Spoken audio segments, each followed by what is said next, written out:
My name is Brennan Srisirikul, and I am so excited to be here with you all tonight to talk a little bit about inclusion and diversity and kind of my journey through the public school system because what I gather, that's what this group is about.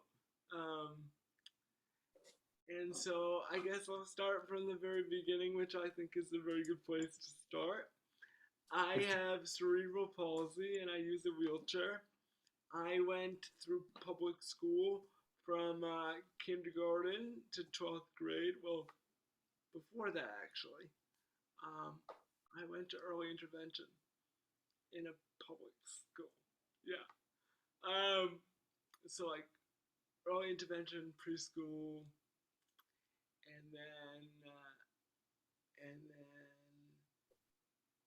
middle school, elementary school, middle school, high school. You get the picture. Anyway, and then I went on to college. Anyway,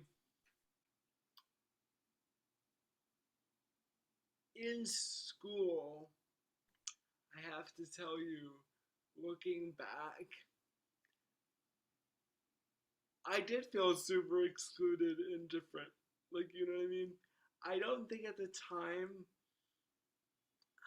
because I had kind of a pretentious personality back then, because I think it was hiding a lot of my insecurity behind a very gregarious. I was kind of like 5, 8, 13, going on 30.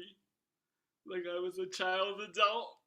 But like I said, I think that was me hiding a lot of my insecurity about being disabled when I was younger because um, it didn't feel good to feel different. You know what I mean? Um, but I will say my mom and a friend of hers did fundraise to build a playground at my elementary school, which was the first like ADA accessible playground in Massachusetts ever, which I think is awesome. So that did provide a sense of inclusion. Um, but I have to say the kids were still somewhat mean. And I can't even imagine what it's like to grow up today. You know what I mean? Disabled or not, I think kids can often be really cruel, and that's why I think it's so important to talk and teach about inclusion and diversity because I think that's the only way, um, especially at a young age, to reach people so that things like bullying don't happen, right? So people learn about not just tolerance but acceptance. You know what I mean? Um, Sometimes I think the word tolerant is weird because it's like that means you're only somewhat like okay with me, like you know. So I think the goal was really teaching about equity, especially in the disability space, teaching about the difference between equality and equity, right? I mean, we all know that equality is treating everybody the same, but equity is kind of giving people that leverage, right? And I feel like as a disabled person, especially in most situations, I need that leverage, you know, and especially in school because as an adult now, realizing I'm not the best reader in the world. Like, as far as like silent reading, like, I'm terrible and slow. Um, and I'm terrible with math. And yeah, I definitely could have gotten more of that leverage in school, I feel like. If I learned to have been a better advocate at that time and been like in high school math and been like, I don't understand. Actually, I don't get it. You know what I mean? But I didn't do that. Like, you know what I mean? Anyway, the point is, like, that's why we should really focus on uh, equity, especially when it comes to disabled folks, because we need that leverage because people with disabilities and disabled people do things differently. We do by nature. And that's why I think we're so integral to society because for disabled people, like hell or high water, we figure it out. Disabled people get the job done. Because a lot of times we have no choice, but we have no choice but to not like accomplish the task. And I'm sure as you all have family members and allies of the disabled community feel the same way, that like we kind of are scrappy and we do whatever it takes to accomplish the goal, or at least work towards that. And I guess what I'm here today to say is like I think inclusion is a real uphill battle, right? One that I thought at one point that we had like come a long way, but I don't think honestly like we have as much as I would like to think that we have. I think that's just a fact. And so I'm here to say that inclusion is simple yet so complex, you know? And so if you try for inclusion and mess up, it's okay. You know what I mean? Inclusion is not perfect. You know what I mean? It's a very trial and error thing. And I like, when I think about inclusion, I like to think about what kind of value it's having, because I won't always be included in the same way, but is the value the same? Is what I am getting out of it the same? Am I getting that leverage so that I can be successful? You know what I mean? And that's where those advocacy skills really come into in handy as an adult, especially when I'm letting people know how I need help, or how I best learn, or I don't know what my needs are as a disabled person on a daily basis. I think I've gained from being disabled, which I also think is why disabled people are so employable. But that's a whole nother discussion for another day, I suppose. But yeah, I would like to sit here and say that like my schooling experience was perfect, but I think a lot of times teachers and professors didn't know what to do with me. You know, I went to an acting program for college, and I think in large the professors had no clue what to do with me. And back then I didn't have the advocacy skills to be like, this is exactly what I need, or even to say this isn't working for me. What we're doing, like the value isn't there. I'm not getting the leverage I need to be a successful student. For example, like I'm taking voice lessons, and there came a point where I should say like I'm a singer and actor, and I do a lot of things, produce stuff. I have a lot of passion projects. Anyway, in my voice lessons, I've had to be like, but listen, I don't think you really understand that my fingers don't move like that to play the music well enough to learn it on my own. It won't work. It's counterproductive for me. Like, I know you think that I'm capable, but I'm here to tell you like that I'm not. And like that's okay.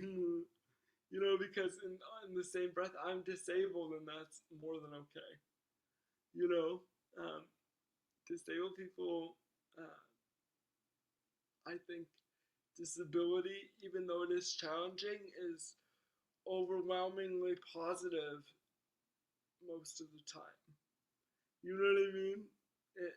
When the chips fall, it has given me so many opportunities and so many chances to be resourceful and creative. And for me, that has really just been an outlet for expression when things get difficult.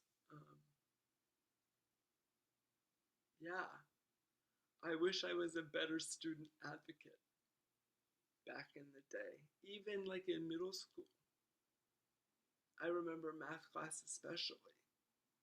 I should have been like, but I really don't get it. You know what I'm saying? Hello. Um, but I'm sure even many of you might have that same experience.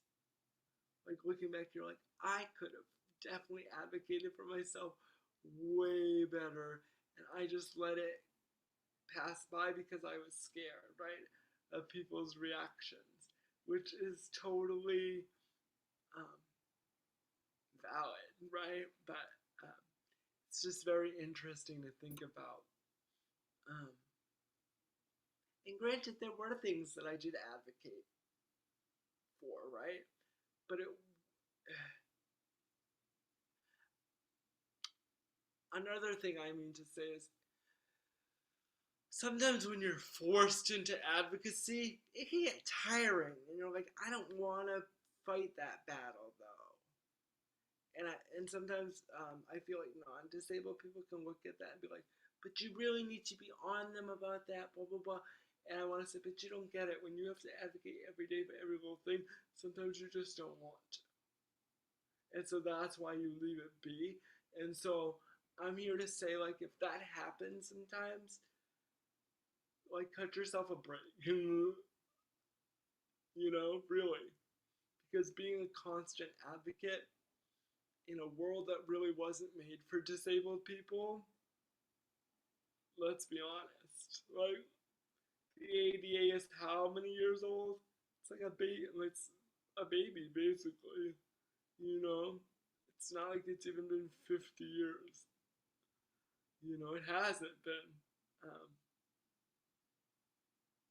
yeah, it's wild to think about, right? Like, I'm sure, I don't know what your exposure prior to maybe having children with disabilities was to the disabled community, but I bet for you, it was like a whole new world as well. And in many ways, a culture shock, right? When you just realize how undervalued people with disabilities are in our society. Um, I know that sounds really harsh, but I think it's really painfully true. Um, Especially given how much disabled people have to offer this world. You know, talk about talk about resilience. Hi, Jen. Um, yeah. Um, yeah. I really just want to open the floor up to questions and hopefully start a dialogue because I feel like that's mainly how people learn, and I want you all to feel involved and included since we're talking about inclusion. So, does anybody have any questions? Hi, I'm a teacher in West Bridgewater. I was curious if you have any suggestions or like advice on ways as a teacher that I can be more inclusive for my students. Um, in what way? Like disability or just in general? Just in general, I guess. I work more specifically with students with disabilities, but I'm in there. I'm a PE teacher, so I'm in their inclusion phys ed classes as well. Oh, Um, awesome. yeah. So if I there's should, I any should like, also mention I'm a NASM certified personal trainer, so I think those. oh, awesome. I do some personal training too. Yeah, I mean it's really just again a passion project for me. At one time I was like, oh, I'd love to work for like a studio or whatever, but again I don't think inclusion is there yet. You know what I mean? I don't think it's there yet. So like I'm not gonna some fights are just too hard, just too unrealistic. Yeah, You know what I'm saying? It's just we're not there yet, and sometimes being excluded can be heartbreaking. So, in order to save my own mental health, I sometimes have to prioritize my rejections. Ugh, you know, and so that's kind of gone on the back burner. But for you, I just would really encourage all your students to be active in the way that they can be, right? And to get creative, like you know what I mean. And like I don't know, make sure everyone's having the equal amount of fun and with all your goals that everyone is able to kind of in some way achieve that. It's never gonna be perfect is the thing. And I hate to say it, but someone's always gonna be maybe somehow left out by nature, like you know what I mean? Because inclusion isn't perfect, you know? See so many groups out there that are like fighting for so many wonderful causes, but it's like, but wait, you're leaving out people with disabilities. I don't see disabled people included, or like, I don't know. I think people do the best with what they can, and what we know. So I would just encourage you to be as creative as possible in encouraging as possible to just encourage all your students to move their bodies in the way that they can and that's fun for them. Because I feel like I don't know, I'm not a PE teacher, but I feel like at that age in school, like you're also teaching them how to love their bodies. You know what I mean? For sure. And so I think that's super important. I will say I did have a PE teacher in elementary school that really made sure I was included. That's awesome. Whether it was like, I don't know, had to be different in some ways, it still was like fun for me. And like, I don't know, I feel like it's never gonna be perfect. So just making sure people are having fun. Awesome. Thank you. You're welcome. Anybody else? Oh, I see your hand raised. Oh no, she doesn't have a hand raised. So I'm a student at the West Bridgewater schools, and I want to be like a great friend and like include people, and like I don't want to ever like leave someone out. And like, Oh what my are ways to god, like I'm gonna cry because that's so beautiful. How old are you, if you don't mind me asking? 11? You're 11 and you're already thinking about that. Can I ask you a question before I answer you? Sure. What makes you so into inclusion? I don't know. I just think that everyone should like have a chance to like be who they are and like not hide any. Right. So I asked you that because you just answered your own question. Right? You just allow people to be who they are. And like I told this PE teacher, like, what's your name? Allie. Allie? Allie, it's never going to be perfect. But you always got to try, right? And if you make mistakes, doesn't mean you're not going to try again. So in some instances, you are going to leave some people out, but you're never going to mean it, right? Like, you're not perfect. And so when we think about inclusion, we can't expect perfection because it's not possible, right? Um, so yeah, keep doing what you're doing. Can I ask you a question? In school, how do you think you include people?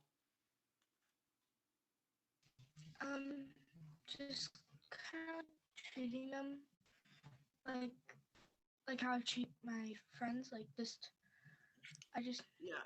I really know. Okay, I actually do have an answer for you. You know how before I was talking about that kind of idea about leverage and how some people need just a little bit of a boost. Think of it as if you had one really tall friend and you were at an apple orchard and they can reach the apples just fine, but you have somebody maybe in a wheelchair and you built them a ramp so that they could reach the apples.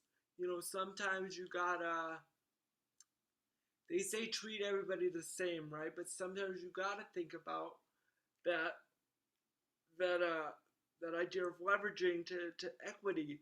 Sometimes you do have to build that ramp per se. You know what I mean? And that is treating someone differently, but that's ensuring that they have the same, experience. So I think sometimes, especially with your friends with disabilities, Allie, you do have to treat them differently sometimes, right? But that's because they're your friend, that you're making sure that you're accommodating their needs, right? And so just making sure that, yeah, we're thinking about everybody, um basically treating them like a human, but there are occasions where you do have to treat people different because they need different things, you know? Like, for example, with my friends now, we really don't go places with stairs. Like, you know what I mean? Like, out in public. Well, go to places that are wheelchair accessible. Is that treating me, quote unquote, differently? Sure, but it's like, just what's gotta be get done. You know what I mean? So, yeah, that's my answer. Anybody else? Thank you. You're welcome.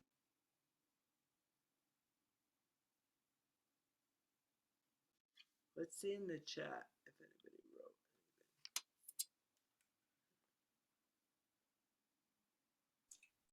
Brennan, can you maybe talk about a little bit where you've seen inclusion happening well?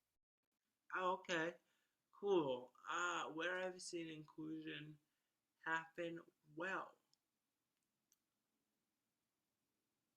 That is such an interesting question. Where I've seen inclusion happen well. I would say that I see inclusion happen well when I travel most of the time, especially on airplanes. I, for the most part, am really given that leverage, right? Like, a lot of times airlines will allow me to, like, gate check not only my wheelchair, but, like, my carry-on bag, because I can't really get it into the thing without needing help. You know what I mean? So I think that's really top of mind. Um, yeah, example.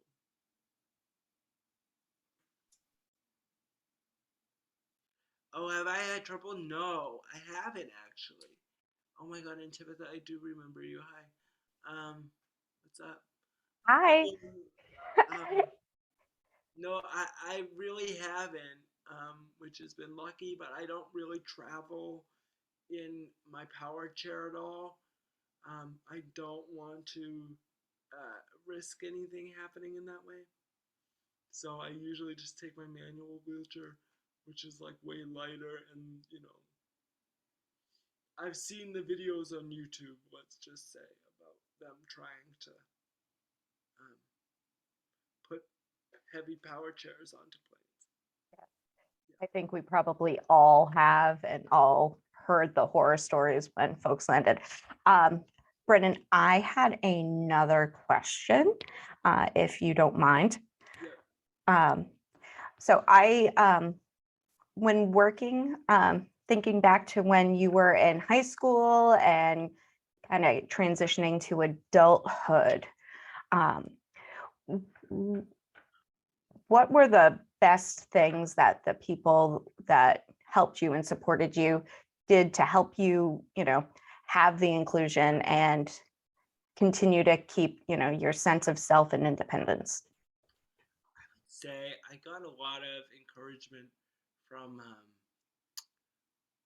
my arts teachers. Sadly, my middle school chorus teacher died a few weeks ago of Alzheimer's disease, and I remember Mrs. Nelson was like the first teacher that really she gave me that leverage. All of my arts teachers have really. Feel I'm crying. And like Mrs. Nelson forced me to audition for all of the like audition choruses, and she would work with me for like an hour after school every day to make sure that I was prepared, because she knew being disabled, like I was, she wanted to make sure I was good, because she knew I had anxiety and stuff like that. She could tell even underneath my precocious, precocious, like bubbly, 13 going on 30 personality. Yeah. And then in high school, same thing. My drama teacher and chorus teacher, who I'm still close with today, every field trip we had, um, you know, the field trip to New York, we would take, ever since she started them, they would take coach buses. But when I was in school, we just took a handicap coach. Like, you know what I mean? I didn't take like a separate bus or anything. And then when I was going to prom, come to find out the school didn't order an accessible bus. And we didn't find out until like the day before. And Miss Goes, my chorus and drama teacher, called the Tremblay bus and made sure at least they had, one of them small, accessible cars. So at least I didn't have to drive myself to prom. But we ended up getting them to get a regular bus, because my mom was like, there's no way he's going to prom in like his own bus. But like strangely, I would have loved to go in my own bus. Because I was one of those kids that I was like, this is my freaking limousine. Like, you know what I mean? So again, because I had a pretentious personality, it was like, I hate to say it, but it was almost like any attention was good attention. I hate to say it, but that's just true,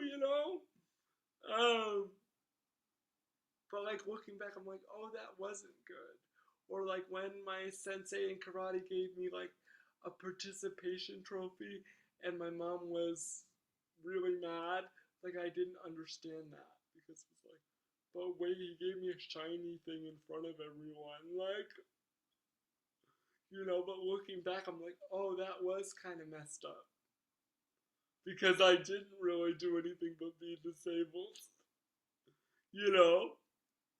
Um, so yeah, I would say a lot of my arts teachers, and then even in high school, I did an internship at a professional theater, and the people who run that were so inclusive and made sure that I was included. It wasn't perfect, but again, like, um, nothing is. And then in college, I would say the professors didn't really, for the most part, know what to do with me.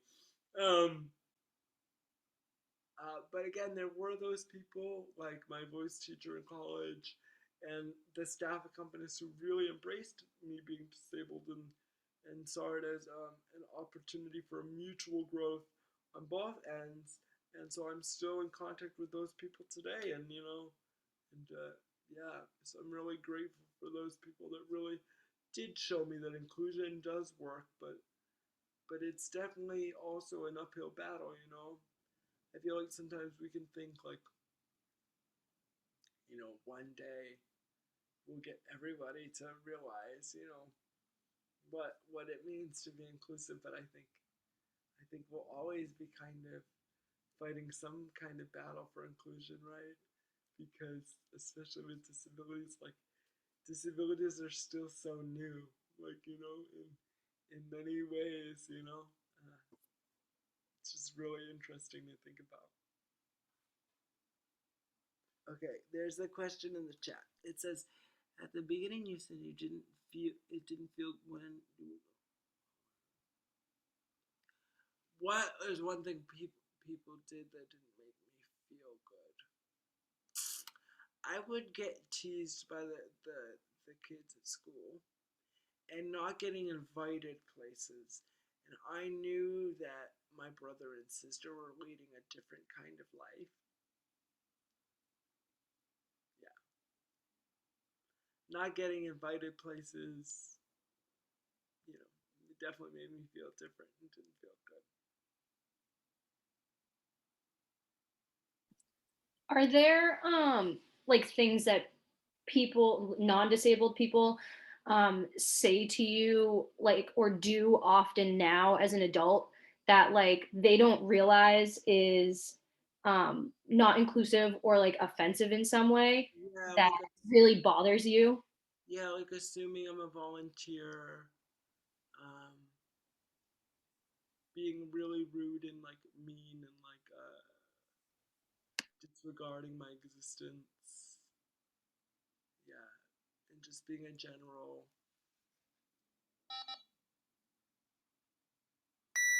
whole about things, you know, because you'd be shocked that some things that people do and say, or like when people are like, oh, you should just be grateful enough that we're doing this for you. Those kind of things tick me off. Or when they don't realize, like, no, if I'm taking this bus and your lift doesn't work, you better believe you're giving me the money back. Like, you know what I mean? And some. Don't just tell me that's how life is. No. You don't have to go through this. So, like, your life is not affected. Like, you know what I mean? I don't know. Or when people are like, don't take my disability into consideration. Yeah.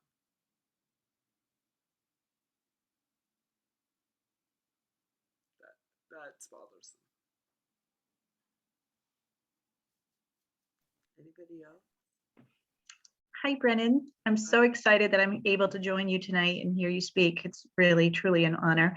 I'm one of the teachers at West Bridgewater schools, and I also have one of my kids at home that has had challenges. And I think that one of the things that has really resonated tonight with me is that you were talking about self-advocacy, and that it always wasn't easy. And I think that's one of the biggest things that we teach kids at school, or that we're trying. Do you have any tips or things that have been helpful for you that we could kind of try to work with our children a little bit more on being better at self-advocating for themselves and how to build up those skills, because it's so important.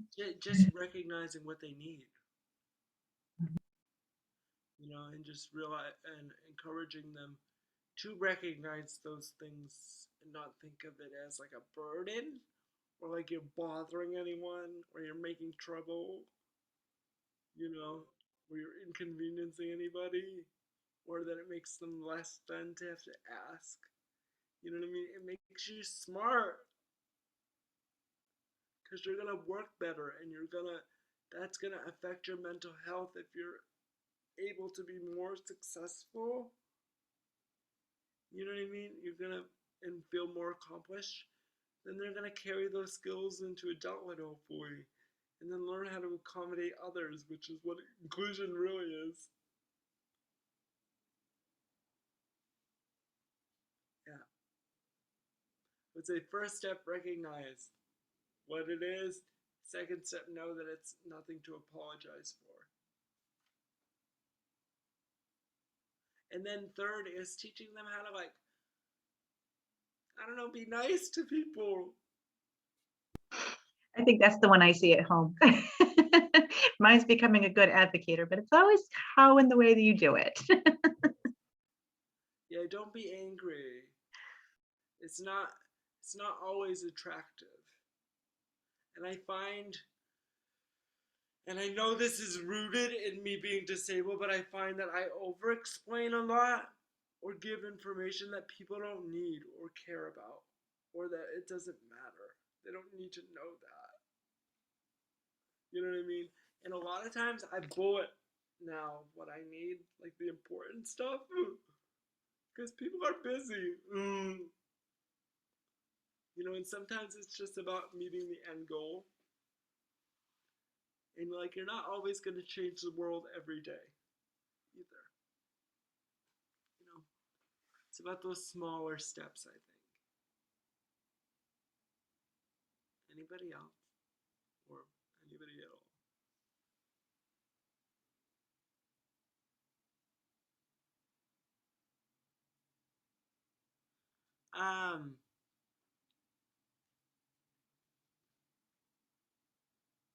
I don't know, really own the word disability and disabled.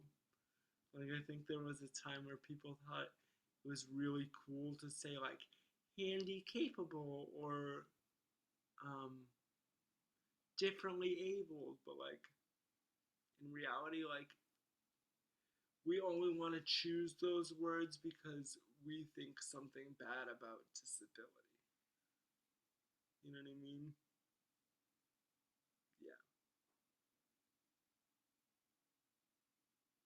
Just be nice to people and consider that being disabled is difficult. You know.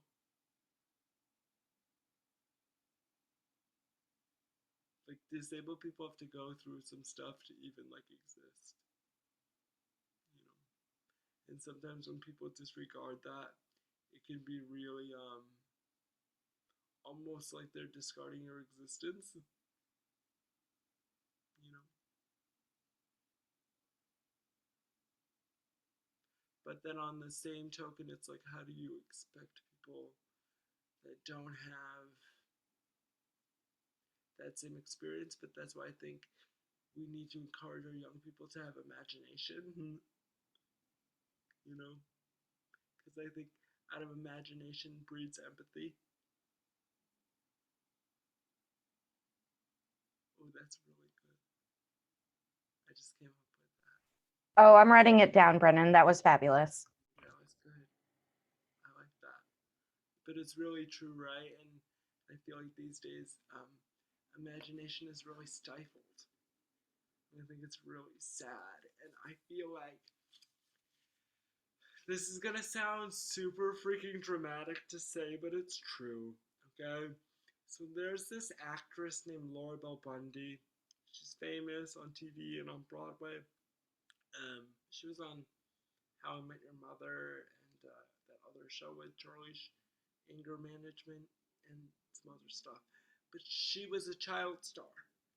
And she talks about the fact that as an adult, she finds herself just playing and exploring because she's reclaiming her childhood.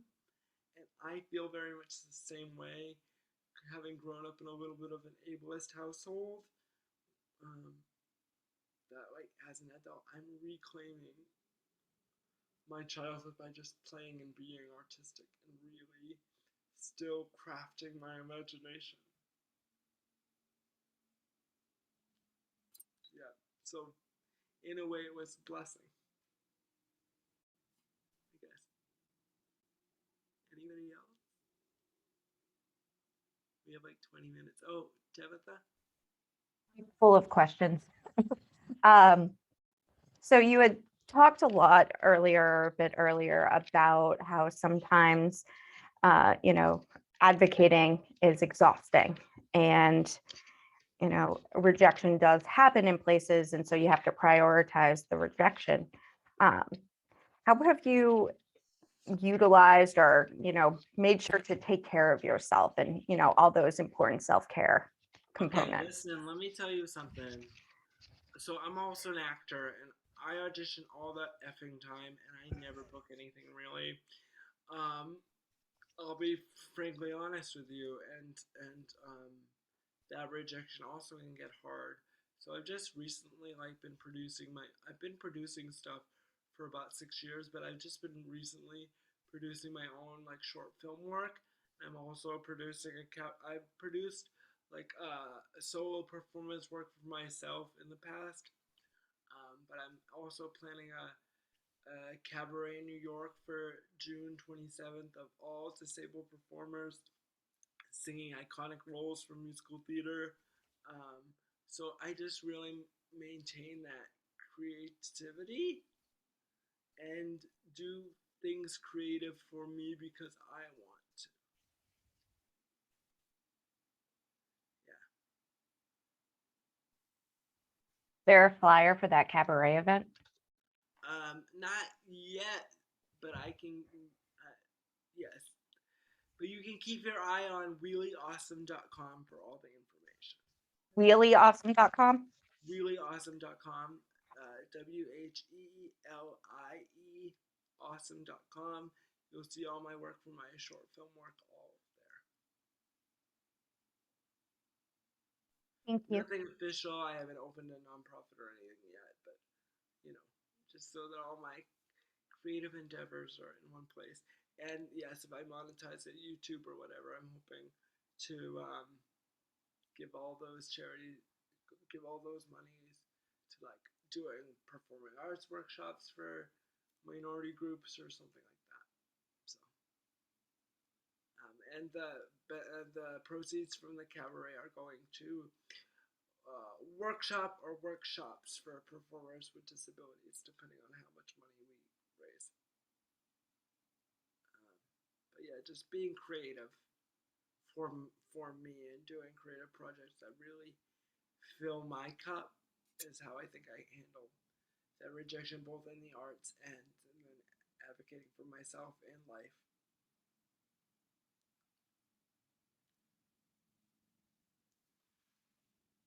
Oh yeah, there we go. And yeah, Brennan, I have a question. So, in terms of thinking about inclusion, and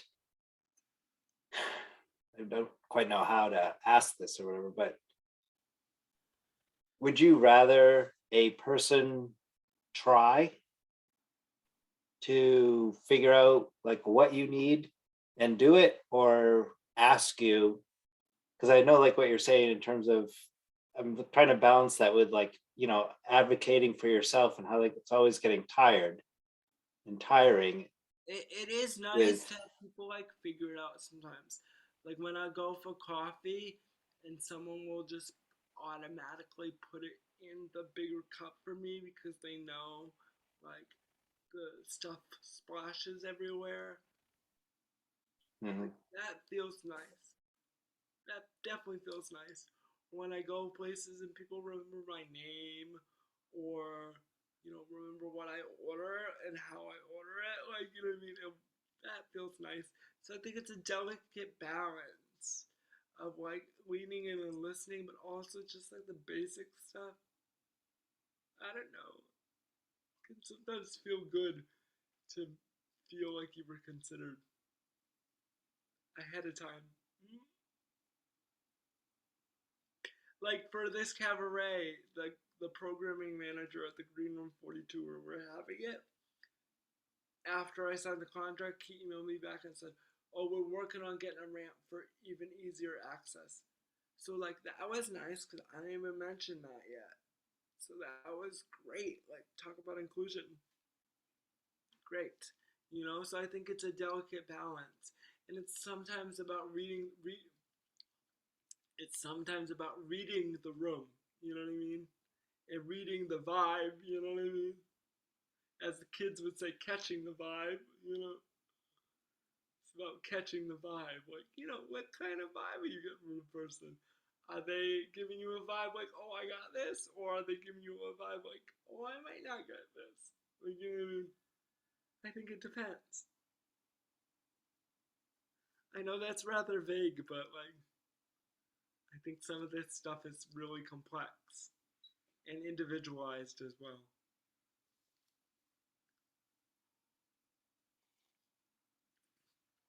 Anybody got anything else to add, say, comment, questions?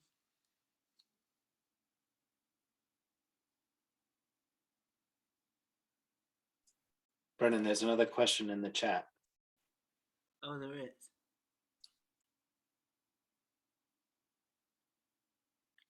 Are you doing a unified acting? Well, yeah, we're I think that's the goal eventually. But like I said, we gotta raise some money for that, so that's why we're doing this kind of showcase of professional performers. Because there's only been one person in a wheelchair on Broadway ever, like ever. You know what I mean? And though Allie is wonderful, she's not a monolith. There are many people with disabilities who are just fabulous. So I think we're starting there, and then we'll branch out to other things. But that's where I'm starting now, I suppose. But yeah, hopefully in the future we'll be able to sponsor like beginner workshops and stuff like that. But you gotta start somewhere.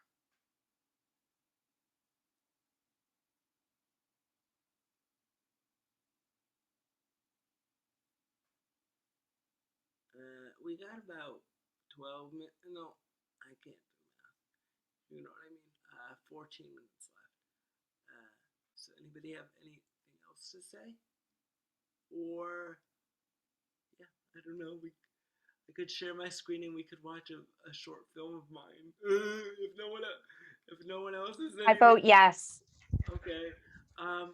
So I don't think anybody here has maybe seen this, but I'll play the film that I made for the last year's Disability Film Challenge through Easter Seals.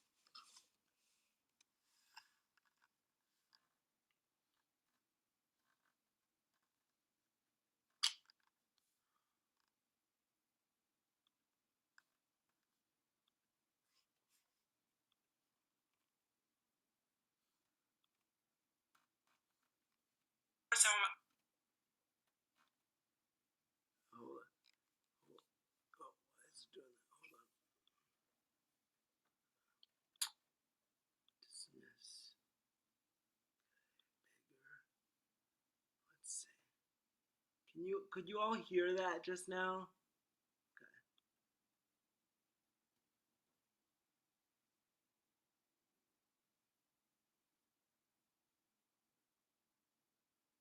Hey Brennan, nice to see you. How are you doing this week? Hey Mike, first of all, thank you so much for seeing me so late at night. I've had no time during the days because I've been working so much, so I really appreciate it. And as far as how I'm feeling lonely and isolated because of the pandemic.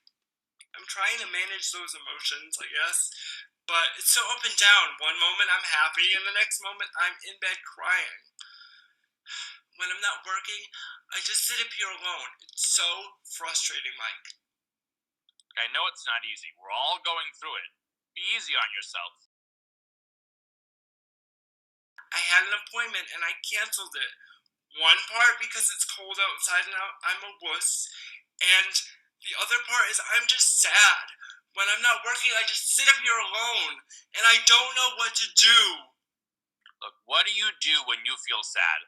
What are some things you like doing when you're not working? Remind me of some of those again. Well, I like working out, and recently I've been really getting into true crime podcasts, and I guess whenever I feel really crappy about myself, I think at least I'm not a serial killer or something. And obviously I love to sing.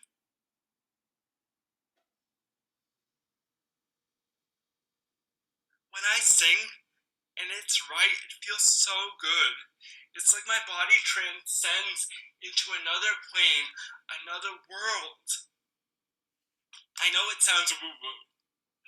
I know. But singing and acting are my loves. I'm glad you have things that make you so happy. When you feel sad in your home, you should just sing. Yeah, I know. I need to be more conscious about it. I usually forget until it's too late. Why do you think that is? Can you pinpoint a moment? where singing might have been triggering in some way for you in the past?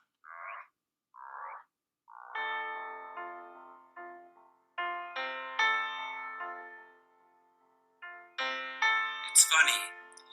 When people look at me, they probably assume that the most traumatic thing to ever happen to me in my life would be being disabled. But I have started to realize that the most traumatic thing to happen to me in my life was puberty.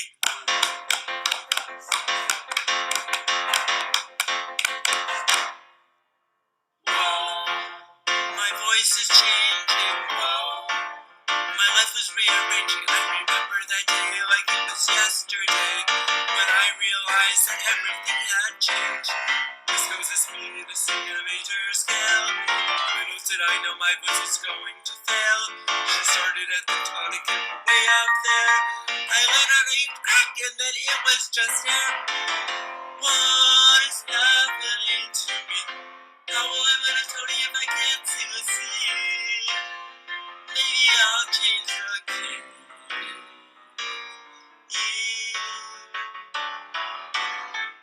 I remember back in those days, if ever there were notes too high for me, I would simply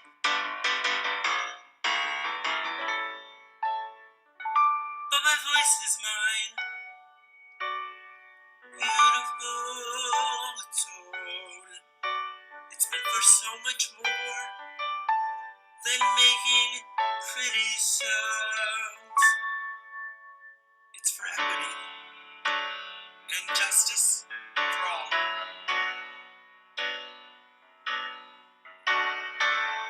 But don't get it twisted, I still want my tenor, B flat choir, oh, and the Tony.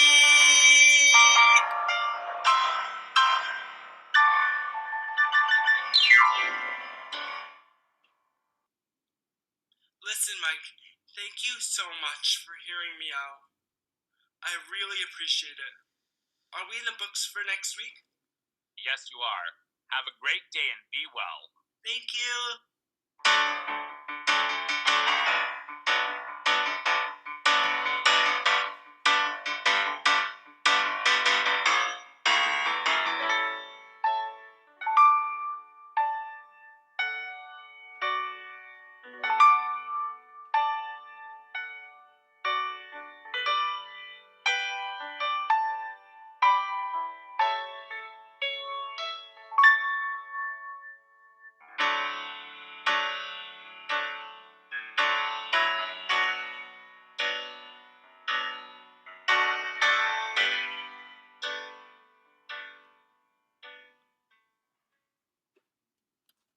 I At Domino's, when you order carryout online, we'll tip you $3 to use on your next order for being your own delivery driver. Sorry about the middle there. I didn't realize if I took it off the screen. Oh, yeah, I'm sorry about that. I didn't realize that if I went off.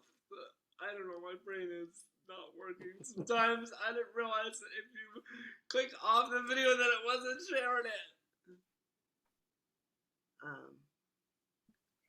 So That was awesome, Brennan. I thought of a question while I was watching it actually. Are there any community resources that you use now or you used to use like when you were younger that have been like super helpful for you? Been trying to come up with a list for some of my students' families and things that are just good resources, and I figured maybe I could pick your brain about that. I don't know, honestly, community resources, I'm not, because I'm old. So Brennan, what resources outside of your family did you use in your, either in college or in high school? So like things outside of the school and family system that helped supported you.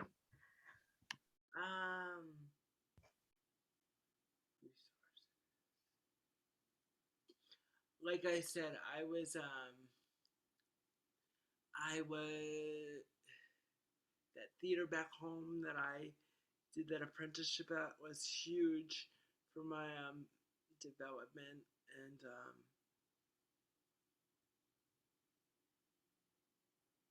yeah, I don't really know about anything else besides like school. I can't really think of anything. Um, I'm always trying to get community buy-in from places, but it's difficult. You know, it's hard. I wish I had a better answer. That's okay. I figured I would ask.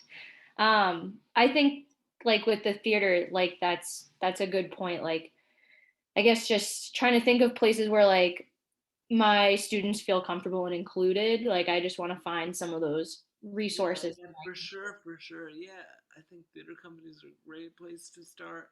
I mean, I'm such an artsy guy that it's like, I don't know, the arts run through my blood. So, yeah. I mean, we have like 4 minutes left. Does anybody have any other questions? And I'm sorry about the video before. I didn't mean for that to happen. I just wasn't thinking. Um, 3 years into Zoom and I still forget to unmute at the beginning almost every single time. that's fine. Yeah. We all make mistakes. Yeah, that is right. So does anybody have like that? Maybe we can take like 2 more questions if people have them for like the last 3 minutes we're here. If anybody has anything else to share. Oh, and my email, yeah, I can give you my email in the chat. How about that? And just feel free to email me anytime with anything at all.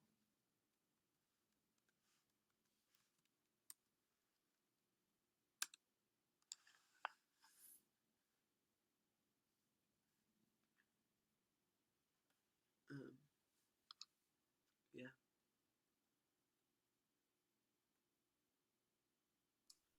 Brennan, I think your email just went to that one person and not to everyone. I don't, if that's fine if that's the way you wanted it. But. Oh, okay. No. Here we go.